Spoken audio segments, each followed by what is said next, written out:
Back in the McGolf shop, and we're doing some long distance repair for Tacoma, Washington. Let's see what that's going to be.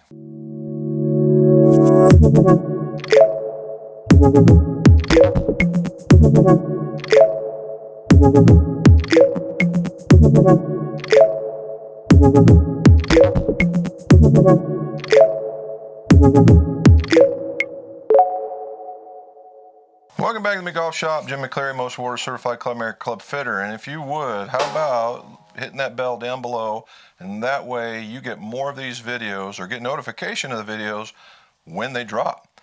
Also, if you wouldn't mind, follow me on my other social platforms in Twitter, Instagram, Facebook, McGolf Custom Clubs, or IAMMCGOLF. All right, gentlemen from Tacoma, Washington. Now, let's talk Tacoma, Washington. I actually lived right outside Tacoma, Washington when I was in the Navy in Bremerton. Tacoma, Washington is when I first started racing radio-controlled cars. Yeah, it was a lot of fun back in the day, and man, there's a lot of good people out there. Tacoma in that area has a good music scene, or it did. I don't know if it still does. And the other part is it's also home to Griot's Garage. Now, for all those who don't know what that is, if you're a guy that or gal that likes taking care of their vehicle or vehicles, then Griot's is something to check out because they have a long line of products to help you take care of your cars. One of my favorites in that is the baseline. They have a whole line of them, but the baseline dual action polisher they just released, I believe it's called the G9. I got it for Christmas and I just used it here about a month ago, and man, is it great. And I am not sponsored by Griot's Garage, although if you guys want to, hey, hook me up. But no, I'm not. I'm just letting you know, Tacoma, Washington is a really nice place to live. It's a really nice place to be. Very temperate climate. People are really easygoing. Nice place. What did we get sent? Well, we got sent some MMCs, right? MMCs. Now, I went over these in a real quick What's the Big News video, and MMC is the club that is right after the blade. These are what you would call, these are the definition of a player's cavity back, right? And it's almost a muscle back. If you look, there's the muscle right there, and the only cavity is right here, right? It's fairly small. And this is a 9-iron, pitching wedge. And you can tell that the sole, this is a pitching wedge, and the sole's not real wide. See if I can do it without hitting the camera. Look at that top line, butter knife small, right? And that's what it is. It's a very compact blade, very traditional in length for that better ball striker. Apparently this gentleman is. However, he had the Project X PXIs put in them. Now what's the Project X PXI? Well, we're going to find out. I did a little research, and the PXI is a lightweight version of the Project X. Now, when you go lightweight of the original, you don't get the same bend profile.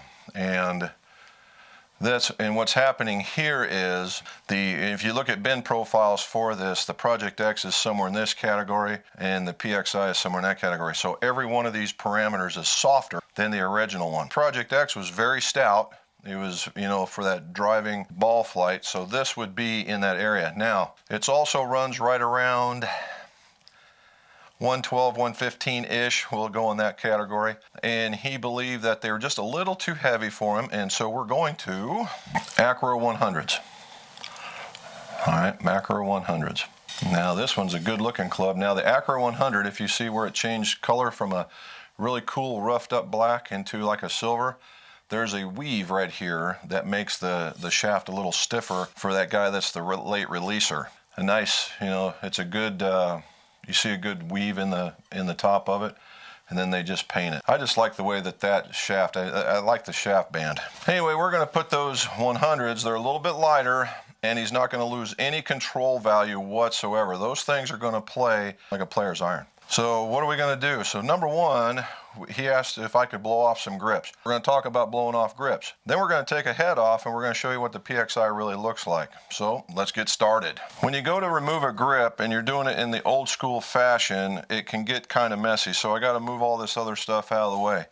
There are two ways of removing a grip. Well, there's more than two, but the two biggest ways of removing a grip is using a pressure gun and using air. You use the air and you put a little needle in the back and you pump up the whole club, and then it finally makes the grip bigger, and in some cases you're able to blow this thing off. That works really good for rubber grips. not so much for two-piece with underlistings, i.e. some wins or maybe even some super strokes. They're probably pretty difficult. The other one that's going to cause this issue is this guy, the CP2s, because the CP2 has a little harder insert that runs right about here in the length of it, and so you've got to get it to let go of the shaft if you're using air. You've got to get through it using the pressure gun. All right, everything I've ever done has been old school. I don't have the pressure gun or the air because of the need for a small compressor and the hose and the tool and all that stuff. Could I do it? Yeah, but Mrs. McGolf, she's not an air person. So pressure gun. Right now you'll see they normally have plastic bottoms right about here.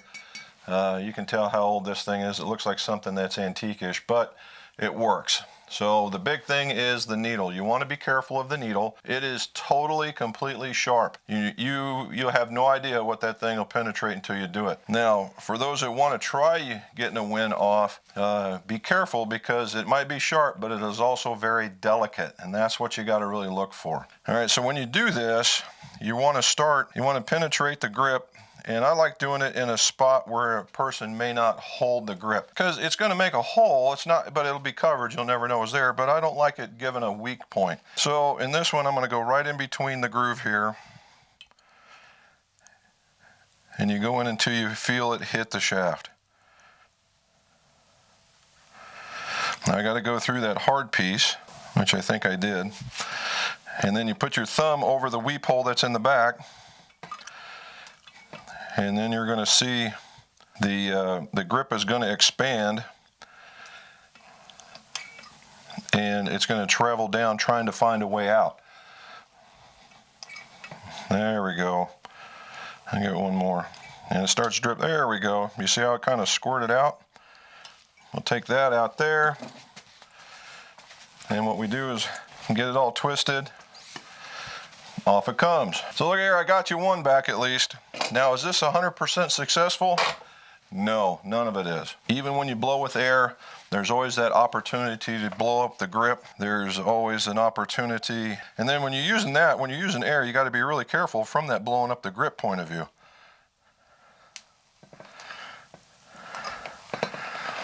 See, now this is one that's not going to come out. Let me try a different direction here.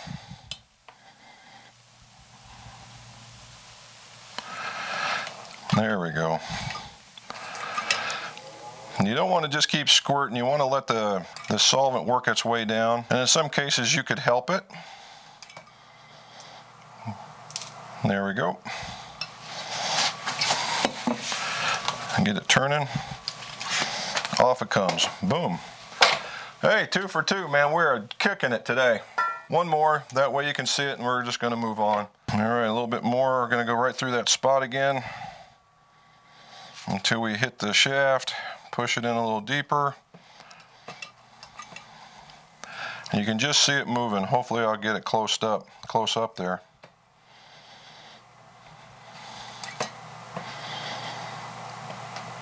And it's by the P in Golf Pride. There we go. 3 for 3, they must be new. Okay. So that's 3 of them. I got to do 3 more. So I'm going to do the 3 more, and then we'll come back and we'll start pulling them apart.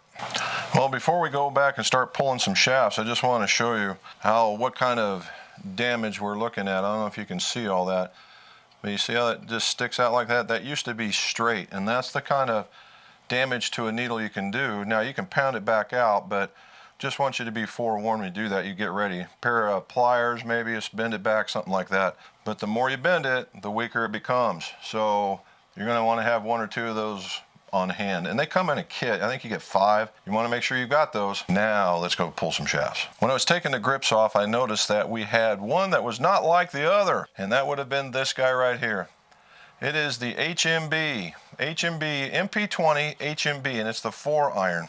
The HMB stands for hot metal blade, and basically it's a good fit to if you want to get the ball up in the air into something like this. It is I will put it in the player's distance category. It has very little offset. It's a little larger because this is a 4 and this is a 5. There you go.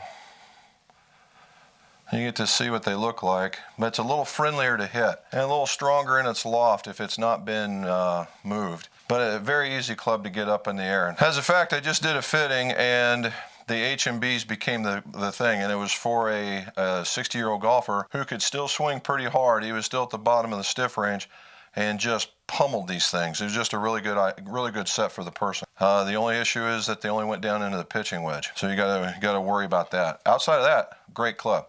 All right, so let's pull this thing out. Like we've done in the past, right? We got to melt the ferrule a little bit. We're going to use the butane torch. We're going to use a little bit of a knife. We don't need to just get it going. 1, 2, 3.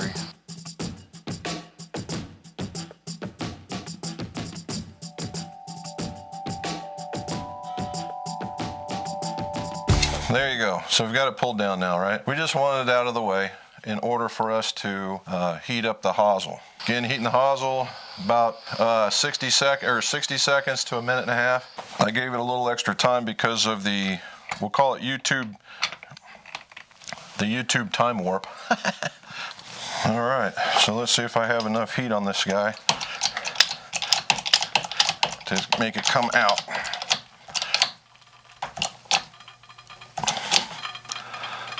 Nope, it's starting to start cooling down a little bit. You can hear it trying to pull.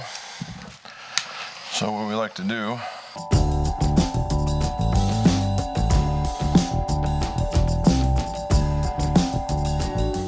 see it's starting to move. My spring's doing its work. Now we give it a little pull.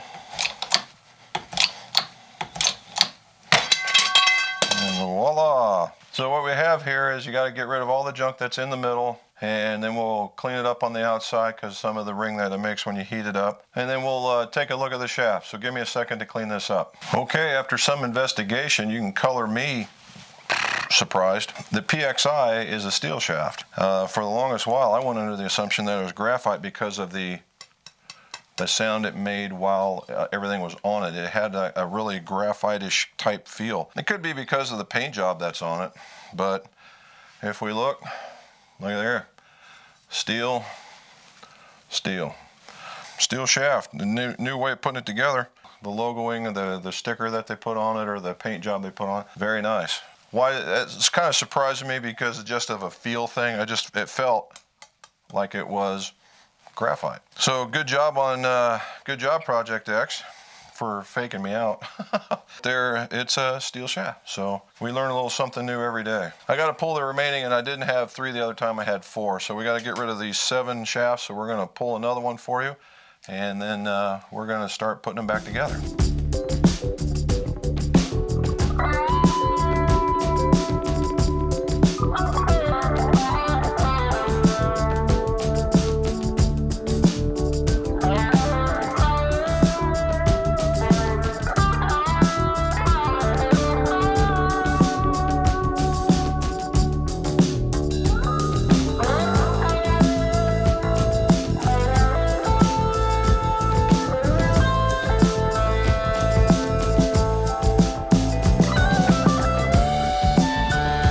Last time, I'm going to just give it a little heat early.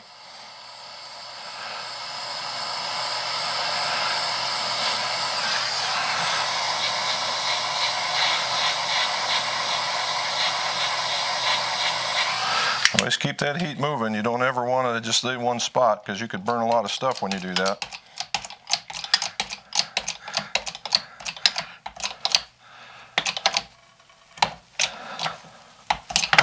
And there we go.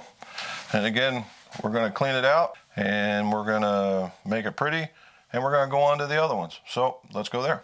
Well, we got her both cleaned up. There's the HMB.